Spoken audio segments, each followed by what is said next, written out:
लोकतंत्र के चौथे स्तंभ को कलंकित करते हुए पत्रकारिता की आड़ में लेवी वसूली और गुंडागर्दी करने वाले एक गिरोह का सनसनीखेज भंडाफोड़ हुआ है। बिरसा थाना क्षेत्र के कनिया मेन रोड पर तड़के सुबह सफेद कारों से आए बदमाशों ने छत्तीसगढ़ से लौट रहे एक मवेशी व्यापारी को चाकू की नोक पर लूट लिया। पुलिस ने इस मामले में बालाघाट के 2 कथित पत्रकारों समेत 4 लोगों पर लूट और मारपीट का संगीन मुकदमा दर्ज किया है। दर्ज एफआईआर के अनुसार घटना 17 मई 2026 की सुबह करीब 5:30 बजे की है। भटलई निवासी पशु व्यापारी संतोष गौतम अपने मजदूरों के साथ छत्तीसगढ़ के बाजारों से मवेशी खरीदकर दमोह हाट बाजार आ रहे थे। कनिया मेन रोड पर पहले से घात लगाए बैठे बालाघाट निवासी हिमांशु जैन, भटेरा चौकी निवासी विजय चौधरी और उनके 2 साथी भूरा और निखिल ने व्यापारी का रास्ता रोक लिया। आरोपियों ने अवैध रुपयों की मांग करते हुए गाली गलौज की। जब व्यापारी ने पैसे देने से मना किया तो आरोपियों ने चाकू चमकाकर उसकी छाती पर तान दिया। इन्होंने व्यापारी से 70,000 रुपये नगद और मवेशी खरीदी की सरकारी रसीदें जबरन लूट ली। विरोध करने पर व्यापारी संतोष और उसके मजदूर दसरू को बेरहमी से पीटा भी गया, जिससे उन्हें गंभीर चोटें आई है। विजय चौधरी और हिमांशु जैन सर। जी सर। क्या बोले?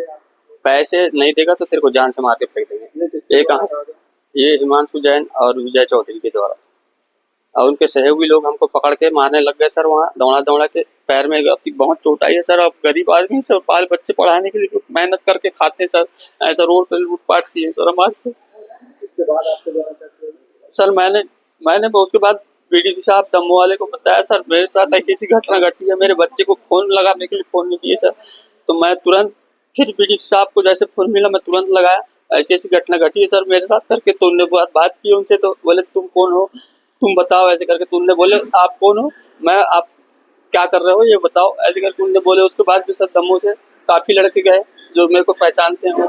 उसके बाद इनके फिर विजय चौधरी ने मेरे फिर से 50,000, वो हिमांशु जैन 70,000 लेके भाग गया। बोले 50,000 रुपये तो हमको दे। बोले इतने लड़के हैं, हम लोग गाड़ी से आए हैं, हम पैसे लेके जाएंगे। बोले नहीं तो जान से मार देंगे। इस मामले का सबसे शर्मनाक पहलू यह है कि मुख्य आरोपी हिमांशु जैन और विजय चौधरी खुद को पत्रकार बताते हैं, जिनका खबरों और मुख्यधारा की पत्रकारिता से कोई सरोकार नहीं है।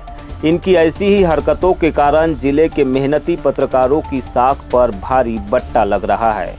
लूटपाट के बाद पीड़ित व्यापारी ने स्थानीय बाजार ठेकेदार मुकेश मानकर और अन्य सहयोगियों को सूचना दी और बिरसा थाना पहुंचकर रिपोर्ट दर्ज कराई। तो मैं बोला आ जाइए, आके बैठ के बात कर लेते हैं। और फिर मैं इनको बुलाया, दोनों को समझा दिया। तो हिमांशु जैन और ये चौधरी के द्वारा मुझे भी धमकी दिया गया कि अगर बीच में आएंगे तो आपको भी नहीं छोड़ेंगे, आप हमारे बारे में जानते नहीं है कौन। मैं बोला भाई मैं तो पहली बार आपसे मिल रहा हूँ, मैं कैसे जानूंगा। पर मैं जनप्रतिनिधि होने के कारण मेरी ये जिम्मेदारी है कि मैं क्षेत्र की जो भी समस्याएं आती है मैं उनको लोगों को बैठ के सुलह कराऊं, ना हो तो मैं प्रशासन को अवगत कराऊं, ये मेरी जिम्मेदारी है। और मैंने साहब को सूचना दिया और साहब को सूचना देने के बाद पुलिस की टीम तुरंत सीआई साहब ने टीम भेजे, परतेज जी और हमारे अजय तोमर जी और रवि जाट जी, ये गए, इनका सहयोग मिला।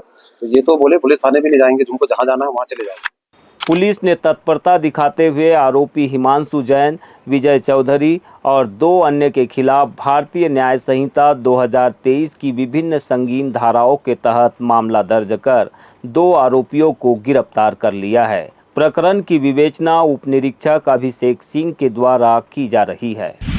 तो पैदल आ रहे थे तो कन्या में कुछ लोग मिले थे उनको और उन्होंने 70,000 रुपये लूटने की बात बताई और मारपीट करी, ऐसा बताया। तो उसकी तस्दीक की दमोह में जाके बाजार में तस्दीक की पुलिस ने, तो उसमें घटना प्रथम दृष्टया सही होना पाई गई। तो फरियादी की रिपोर्ट पर अपराध पंजीकरण किया है पुलिस ने। किस के खिलाफ मामला? अभी 4 लोगों के खिलाफ हमने पंजीकरण किया है। कौन कौन है? उसका नाम अलग अलग है, 4 लोग हैं, उनके हमने पंजीकरण। भारतीय जनता युवा मोर्चा के नवनियुक्त प्रदेश अध्यक्ष श्याम टेलर के बालाघाट आगमन को 2 दिन पूरे हो चुके हैं। शहर के 6 प्रमुख चौराहों पर हुआ 8 दावेदारों का शक्ति प्रदर्शन, गगनभेदी आतिशबाजी, होर्डिंग्स की सियासत और इन्फ्लुएंसर मीट का शोर अब थम चुका है।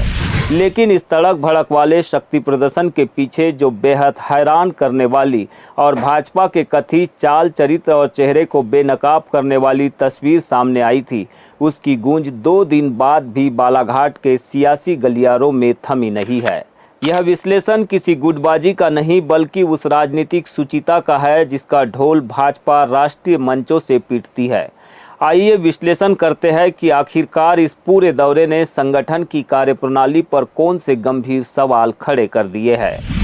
इस पूरे दौरे का सबसे बड़ा विरोधाभास अंबेडकर चौक और मुख्य मंच पर देखने को मिला, जिस मंच को युवा संवाद का नाम देकर युवा पीढ़ी को राष्ट्रवाद, संस्कार और चरित्र निर्माण का पाठ पढ़ाया जा रहा था।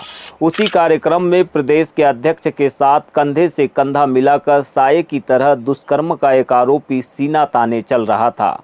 यह वही चेहरा था जिसे महज 1.25 साल पहले अपनी हरकतों की वजह से जिला अध्यक्ष के पद से मजबूरन इस्तीफा देना पड़ा था।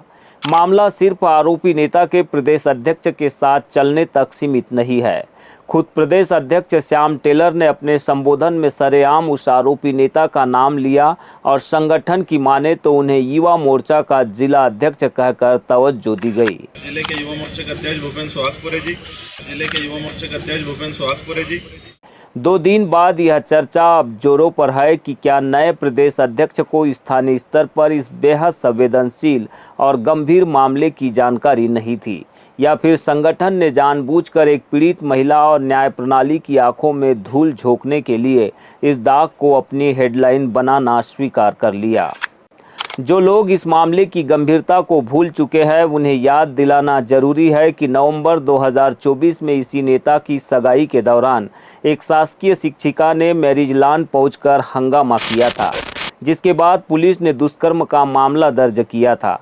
हालांकि दिसंबर 2024 में जबलपुर हाईकोर्ट से इस 40 वर्षीय शिक्षिका महिला के मामले में शर्तों के साथ आरोपी को अग्रिम जमानत जरूर मिल गई थी, लेकिन जून 2025 में पीड़िता का अचानक किया गया तबादला और उस पर हाईकोर्ट द्वारा लगाई गई अंतरिम रोक यह साफ बयां करती है कि पीड़िता को डराने और गवाही से रोकने के लिए किस स्तर का खेल खेला गया था। आज उसी आरोपी को संगठन के मंच पर मुख्य धारा में वापस लाना पीड़िता के जख्मों पर नमक छिड़कने जैसा है। बालाघाट शहर के वार्ड नंबर 12 में बीते 34 दिनों से शराब दुकान को हटाने के लिए महिलाओं का अनवरत आंदोलन जारी है। प्रशासनिक उदासीनता और जनप्रतिनिधियों के खोखले आश्वासनों से तंग आकर आज इस आंदोलन ने एक बेहद तीखा और अनोखा रूप अख्तियार कर लिया। आक्रोशित महिलाओं ने आज बाकायदा शराब दुकान की अर्थी सजाई, गाजे बाजे के साथ पूरे वार्ड में भ्रमण किया और फिर बहरे सिस्टम के खिलाफ नारेबाजी करते हुए उसका दाह संस्कार कर दिया। महिलाओं का कहना है कि 34 दिनों से जारी यह आंदोलन अब उनके स्वाभिमान की लड़ाई बन चुका है। पार्षद से लेकर विधायक अनुभा मुज्जारे, सांसद भारती पारधी, पूर्व जिला पंचायत अध्यक्ष रेखा बिसेन और पिछड़ा वर्ग आयोग की सदस्य मौसम बिसेन तक सभी नेताओं ने यहां आकर अपनी हमदर्दी और समर्थन तो जताया, लेकिन जमीनी स्तर पर दुकान को हटाने या फिर शिफ्ट करने के लिए कोई भी कारगर कदम नहीं उठाया गया। नेताओं की इसी चुप्पी को ठेंगा दिखाते हुए महिलाओं ने साफ कर दिया है कि जब तक यह दुकान यहां से हट नहीं जाती, वे नए नए प्रयोगों के जरिए सरकार और प्रशासन को इसी तरह अपनी तीखी जवाबी प्रतिक्रिया देती रहेगी। 35 दिन हो गए आज हमारे आंदोलन को, तो भी अब कुछ कार्रवाई हुई नहीं है। तो हमने भी ये वाला निर्णय लिया कि हम खुद ही इस गंदगी को बाहर फेंक के आए, इसलिए हमने उसको आज जलाने का भी प्रयास किया है और अर्थी के द्वारा सब वार्ड में हमने इसको घुमाए हैं। सभी महिलाएं यहाँ पे सक्षम है अपने घर में और यहाँ पर आंदोलन में 35 दिन से बैठी है, फिर भी कोई कार्रवाई नहीं हो रही है। यहाँ तक हमारा ये आक्रोश के रूप में हमने ये अर्थी को हटाया है और अपना बल दिखाया है यहाँ पर।